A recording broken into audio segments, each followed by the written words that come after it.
I stand in the middle of what used to be our home, surrounded by half-packed boxes and empty spaces where furniture once lived. 3 years ago, I married Sarah in a small garden ceremony in Portland, Oregon. We cooked dinner together on weeknight evenings, spent lazy Saturday mornings reading in bed, built a quiet life that felt like everything I needed. I never imagined her family would become a wedge between us, slowly prying apart what we had built. It started 6 months ago when her brother showed up at our door with a laptop and a promise of quick wealth. Before I tell you how everything fell apart, I would love to know where you are watching from. Drop your city in the comments below. Hit that like button if you have ever felt caught between love and family loyalty. And subscribe, because what happened next taught me lessons I wish I had learned sooner. Let me take you back to that evening when it all began. My name is Elliot. I am 32 years old, a software engineer at a small startup in Seattle. Sarah is 30, works in marketing for a local company. We have been married for 3 years, living in a 2-bedroom apartment in the Queen Anne district. Our life is not glamorous, but it is comfortable. We have a savings account with $23,000 money we set aside for a down payment on a house someday. Sarah is warm and caring, always putting family first. But that quality has a shadow side. She gets swept up in what her family wants, struggles to see when they are using her. Her family is complicated. Her older brother Derek is 35, has tried and failed at multiple business ventures over the years. Her parents, Robert and Linda, live in Spokane. They retired early, without proper financial planning, always seem to need help. Sarah is the youngest, the one they spoiled and sheltered. She feels responsible for rescuing them whenever trouble comes knocking. That loyalty is about to cost us everything. It is a Friday evening in April, around 7:30. I am in the kitchen making pasta when I hear a knock at the door. Sarah opens it and her face lights up when she sees Derek standing there with his laptop bag and an expression that makes my stomach tighten. That look. I have seen it before. It is the look of someone who thinks they have found the answer to all their problems. Sarah invites him in. He accepts my offer to stay for dinner. We sit at the table and everything feels normal until Derek opens his laptop. He cannot wait. The words tumble out like water from a broken dam. He has discovered something incredible, he tells us. Cryptocurrency. But not just any crypto. This is a private investment pool, he explains. An exclusive group is gathering capital to invest in altcoins that are about to explode. The minimum investment is $5,000. According to Derek, that could turn into $50,000 in 6 months. His eyes shine with a confidence that feels too bright, too sure. Sarah leans forward, asking questions. I watch her face, see the interest growing there, and something cold settles in my chest. I ask the obvious questions. Who is running this investment pool? Is it registered? Can he verify the people behind it? What documentation does he have? Derek waves his hand dismissively. It is all legitimate. He insists. Trust me. He has already invested $3,000 himself. Everything is above board. But I work in tech. I know how these things work. I also know Derek's history. The multi-level marketing scheme 3 years ago. The dietary supplement company before that. The real estate seminar that cost him $5,000 and produced nothing. Every time he was sure. Every time he lost money. Red flags wave in my mind. Lack of transparency. Pressure to invest quickly. Those 2 words that make my skin crawl. Trust me. I glance at Sarah. She is considering this. I can see it in the way she bites her lower lip. The way she nods as Derek talks. After Derek leaves around 10, Sarah turns to me. Maybe we should consider it, she suggests. Derek seems really sure this time. I try to stay calm. Sarah, this sounds exactly like those multi-level marketing things he tried before. She gets defensive immediately. That was different. He has learned from his mistakes. I explain the risks. Unregulated investments. No guarantees. The structure sounds like a pyramid scheme. She stares at me like I have insulted her entire family. You always doubt my family, she says. Derek is trying to help us get ahead. I do not doubt your family, I reply. I doubt this. There is a difference. The conversation ends there. She goes to bed without saying goodnight. I sit in the living room, feeling the first crack form in the foundation of our marriage. I hope it will end there. I am wrong. Over the next 2 weeks, Derek calls Sarah constantly. Her parents join in. They are thinking of investing their savings, they tell her. Sarah starts receiving screenshots in a family group chat. Success stories. Articles about cryptocurrency millionaires. The pressure builds like water behind a dam. We drive to Spokane one weekend for dinner with her family. The entire meal revolves around crypto. I try to explain the risks, but they look at me like I am the fool. Derek actually says it out loud. Elliot, you work in tech. You should understand this better than anyone. I feel myself becoming isolated, the outsider in a room full of people who share blood and bad judgment.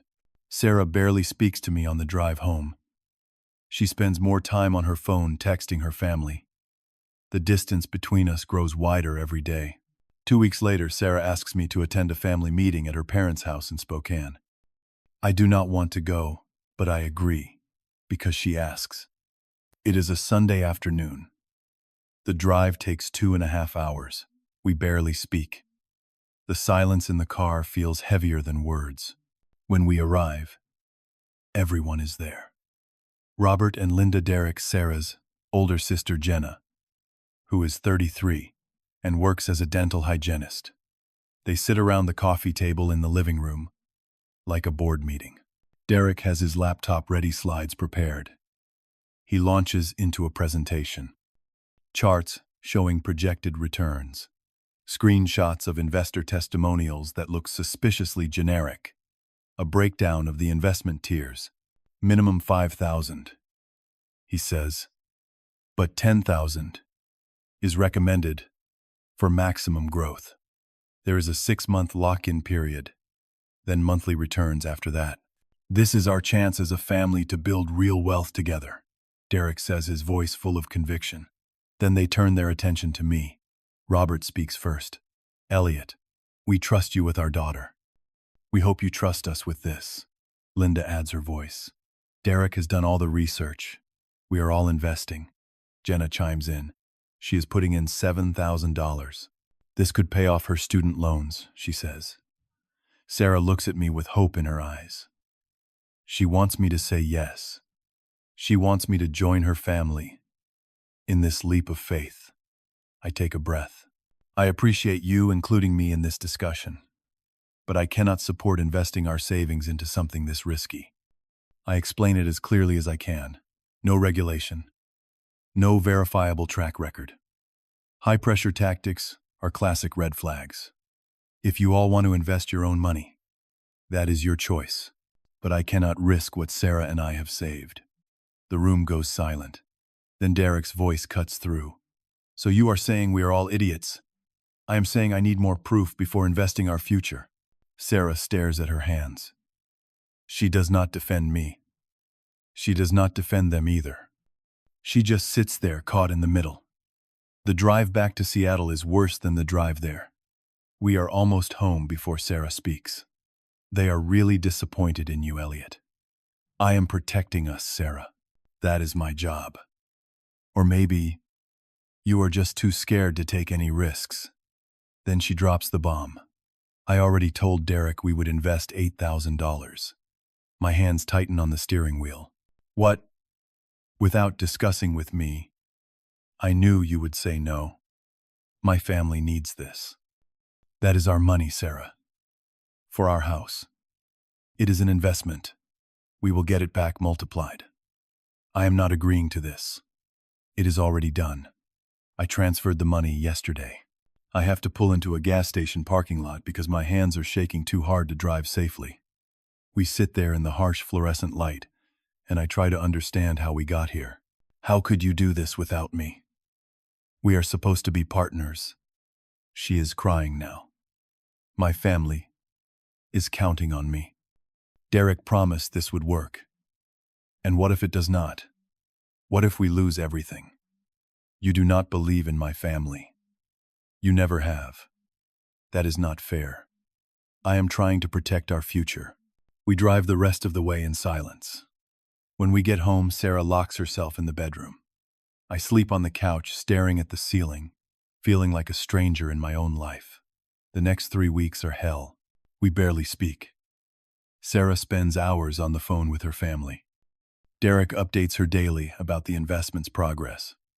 I spend my evenings researching the investment group online. What I find makes my blood run cold. Complaints, warnings about similar schemes. No legitimate business registration. The pattern matches every pyramid scheme structure I have ever read about. I try to show Sarah the evidence. She refuses to look. You just want to be right, she says. My family believes in this. Why cannot you? Her family piles on. Daily texts from Linda to Sarah. Phone calls from Robert to me directly telling me I need to support my wife's decisions. Derek messages Sarah with false updates about returns that are already coming in. I feel surrounded, outnumbered, like I am fighting an entire army alone. Then Derek announces a limited-time opportunity. If they invest another $12,000 now, they get priority status. Sarah comes to me with this news. Her parents are putting in their retirement savings. Derek needs us to match it. Absolutely not, I tell her. We have already lost $8,000 we cannot afford. Derek says the first returns are coming next week. Friday night, everything explodes. Sarah screams at me. Why do you hate my family? I do not hate them. I hate watching them manipulate you. They are not manipulating me. They love me. Then why does their love require our money? Sarah breaks down. I cannot choose between you and them. Sunday afternoon, I overhear a phone call. Sarah is in the bedroom on speakerphone with her entire family. I am in the living room, but their voices carry. Sarah, we need to know you are with us on this. Derek's voice. Honey, Elliot is holding you back from helping your family. Linda sounds like she is crying. You need to decide, Robert says. Are you a part of this family or not? Then Derek delivers the ultimatum. Sarah, it is simple. Either Elliot agrees to the second investment, or you need to come home. We take care of our own. Jenna adds her voice. We are all in this together. Elliot is the only one who is not. Linda's voice breaks. We raised you better than to abandon your family for a man who does not trust us. There is a long pause. Then Sarah speaks. I need to think about this. What is there to think about? Derek's voice is sharp. It is them or him. Give me 24 hours. The call ends. Sarah walks out of the bedroom, her face red and swollen from crying. I look at her, and I already know. Please tell me. You are not considering this, they said. If you do not agree, I should move back home, temporarily, until you come around.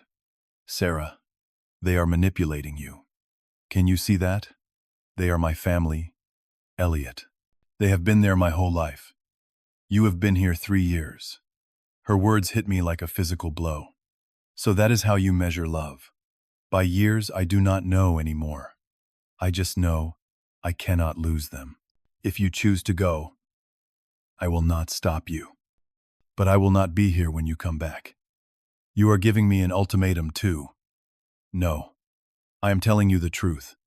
I will not live like this second to a scam that is destroying us. She packs a bag that night.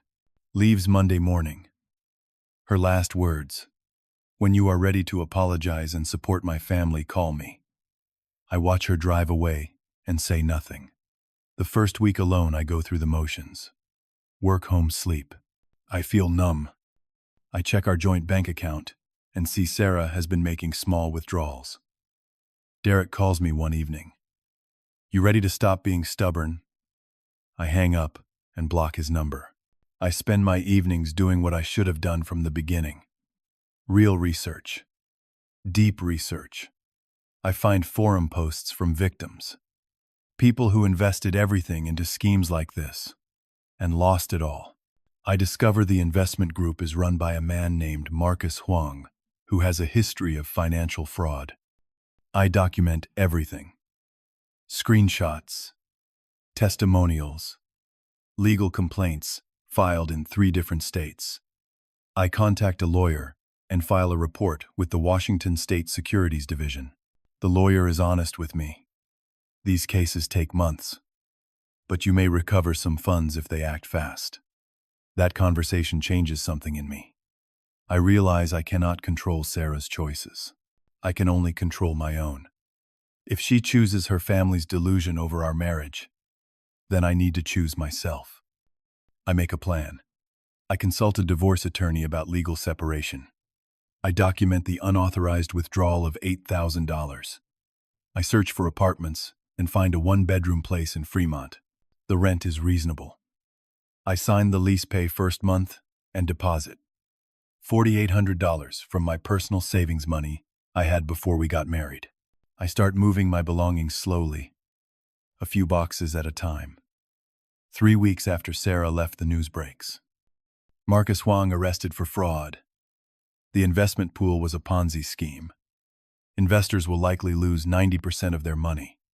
I see the article online and immediately screenshot everything. I try calling Sarah. She does not answer. I text her the article with a message. I am sorry, I was right. Please come home so we can figure this out. Her response comes an hour later. My family is devastated. We need space. That is when I know it is over. I tried to protect her. She chose them anyway. So, now they are all suffering, and somehow this will still be my fault. I am done being the villain in someone else's story. Moving day is a Saturday. I take everything that is mine. The furniture I bought before we married. My clothes. My books. Kitchen items that belong to me. I leave behind everything that is hers. Shared gifts. Wedding photos that hurt too much to look at. I do not tell her I am leaving. I forward my mail to the new address. I change my phone number. The only thing I leave behind is a note on the kitchen counter. I write, Sarah, by the time you read this, I will be gone. Not out of anger, but out of necessity. I tried to protect us. You chose to believe Derek over the evidence. I understand family loyalty, but loyalty should not require financial self-destruction. The crypto investment was a scam. Marcus Huang has been arrested. I have filed reports with the State Securities Division. The case number is enclosed. A lawyer will contact you about potential recovery. I have documented the $8,000 you transferred without my consent. My attorney has these records. I do not want to hurt you, but I also cannot pretend this did not happen. I have taken only what was mine before we married. The apartment lease is in both our names. Through August, 3 more months. After that, you will need to decide. I hope your family is there for you now. Truly there, not just when they need money. If you want to talk genuinely, talk not with them on speakerphone. My attorney's contact is below. I loved you, Sarah. I still do.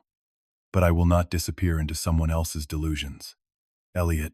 I leave the key on the counter, next to the note.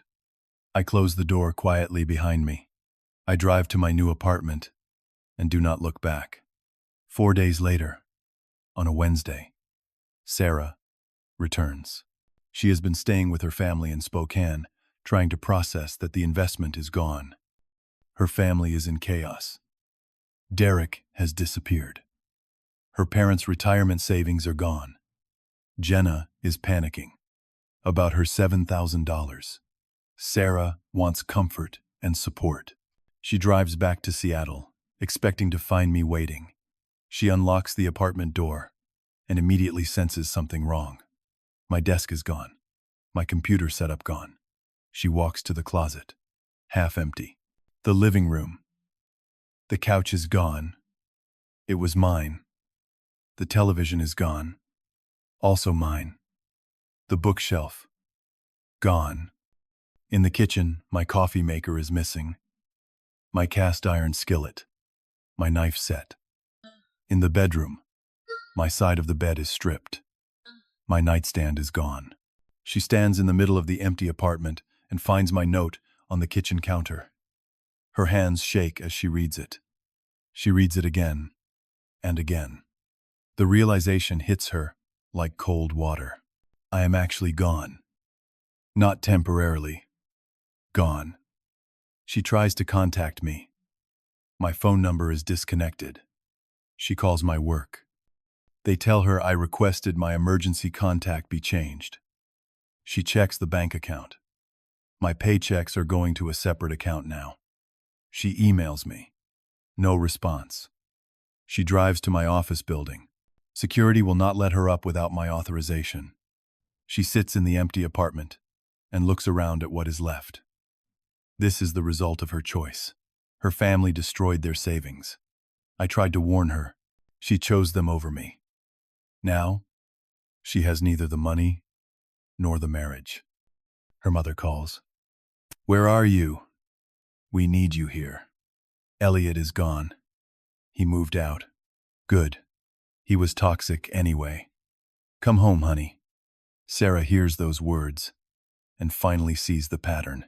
Your family will always be here for you, Linda says. Until the next crisis when you need money again. The words come out before Sarah can stop them. Linda gets defensive, then angry. Sarah hangs up. The next day, Sarah goes through what remains in the apartment. She finds that I paid all shared bills through the next month. There is an envelope with a copy of the Securities Division case number, an attorney's card with a note in my handwriting. This lawyer is handling investor recovery. They can help you too. She discovers more. I had contacted her employer and set up Family Medical Leave Act paperwork in case she needed time off. I left a list of free counseling services in Seattle. In a second envelope, she finds my half of the apartment deposit returned to her instead of split between us. Another note. You will need this more than I will. The attorney calls her. Elliot asked me to help you recover what we can. The lawyer explains that I paid for Sarah to be included in the class action suit against Huang. I provided evidence that Sarah was misled by a family member, which strengthens her case. Sarah is crying as the attorney talks. He is a good man, the lawyer says. He could have left you with nothing. Even in leaving, I protected her. I prepared for her well-being. I did not act out of revenge. I simply chose myself after months of choosing her. Sarah feels the weight of what she lost. The guilt, the anger at her family for manipulating her, the grief that the marriage is likely over, but also something else. Respect. I handled this with dignity when I could have destroyed her. In my new apartment, the first month is hard. I wake up reaching for Sarah, finding empty space. Some nights I question myself. Did I give up too easily? Could I have tried harder? The grief comes in waves. By week 3, I start jogging in the Fremont neighborhood every morning. I reconnect with an old college friend named Marcus. Ironically, he shares a name with the scammer.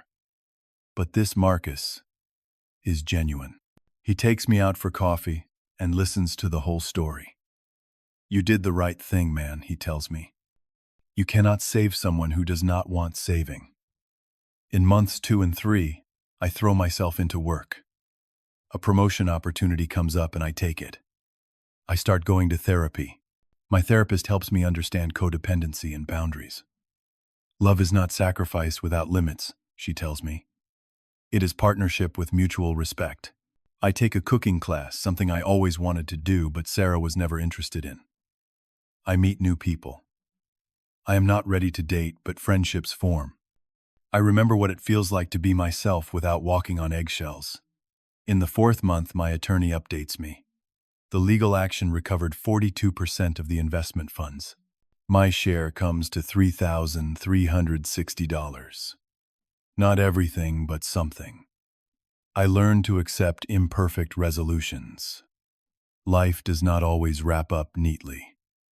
Through my attorney, I hear about Sarah. She moved out of her family's home in Spokane and got her own apartment in Seattle. She cut financial ties with her family. She started therapy. Derek eventually admitted to everyone that he was in over his head and apologized. Sarah did not respond to his apology. She sent one letter to me through the attorney. I do not open it for weeks. 6 months after I left, I finally read Sarah's letter. She apologizes. She takes accountability. She says she understands if I never respond. She is becoming who she should have been all along. Too late for us, but she needed me to know. I write back. One short letter. I forgive her. I wish her well. I do not suggest reconciliation. I sign it. With peace, Elliot. I learned that love, without boundaries, is not love. It is self-erasure. Family loyalty is beautiful, but not when it requires destroying yourself. You cannot force someone to see truth. They have to choose it. Walking away from toxicity is not giving up. It is choosing life. Sometimes the most loving thing you can do is let go. I do not hate Sarah or her family. I understand they were desperate, scared people making bad choices. I am grateful for what the marriage taught me about myself. My boundaries are not walls. They are doors that I control. I am 33 now. I have a new job offer in Portland, full circle to where Sarah and I got married. I am considering taking it. A fresh start. I am not looking for a relationship yet. I am learning to be whole alone. I have peace with the outcome. I live alone in a city that used to be ours. Some days I still miss who I thought we were, but I do not miss who I had to become to keep us together. They say, love conquers all. I learned that is not quite true. Love requires partnership. Without it, love just exhausts itself. I do not know if Sarah and I will ever speak again beyond those letters. Maybe that is okay. Maybe the point was not to fix everything. It was to learn when to let go. If you are out there, caught between love and self-preservation, hear this. You are allowed to choose yourself, not out of selfishness, but out of survival. Some bridges burn so new paths can form, and sometimes walking away is the bravest thing you will ever do. Have you ever had to choose between love and protecting yourself? Drop your story in the comments. I would love to hear how you navigated it. If this story resonated with you, hit that like button. Subscribe for more real-life stories about love loss and finding strength you did not know you had. Share this with someone who might need to hear it today. Thank you for listening to my story. I hope it helps you find your own path forward, whatever that looks like. Stay strong out there.